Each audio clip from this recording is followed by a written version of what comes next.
लहानपणी रगडून रगडून आंघोळ घातल्यानंतर आई आपल्याला एक पावडर लावायची. तुम्हाला माहिती आहे का ती पावडर कोणती आहे? Yes, Johnson and Johnson baby powder. आता तुम्ही म्हणाल की प्लास्टिक रिसायकलिंगचा आणि या पावडरचा काय संबंध आहे? तर पूर्ण व्हिडिओ नक्की बघा, तुम्हाला याचं उत्तर मिळून जाईल. नमस्कार मित्रांनो, रोजच्या वापरातील प्लास्टिकची ओळख या सिरीजच्या नवीन भागामध्ये तुमच्या सर्वांचं मनपूर्वक स्वागत. तर आज आपण अशा एका प्लास्टिक बद्दल जाणून घेणार आहोत ज्याला स्क्रॅप मार्केटमध्ये त्याच्या खऱ्या नावाने नाही तर एका वेगळ्याच नावाने ओळखलं जातं. तर हा आहे व्हाईट HDPE आणि आज आपण याचीच ग्राइंडिंग करणार आहोत. तर एक सगळ्यात आधी महत्वाची टिप, व्हाईट HDPE नेहमी वेगळं सॉर्ट करूनच ग्राइंड करा, कारण व्हाईट PP आणि व्हाईट HDPE यांची जर गल्लत झाली तर थेट आर्थिक नुकसान होऊ शकतं. आणि आता सुरुवातीला विचारलेल्या प्रश्नाचं उत्तर.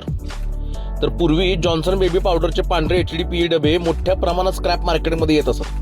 त्यामुळे व्यापाऱ्यांनी व्हाईट HDPEला जॉन्सन म्हणायला सुरुवात केली आणि आजही अनेक स्क्रॅप मार्केटमध्ये व्हाईट HDPEला जॉन्सन या नावानेच ओळखलं जातं.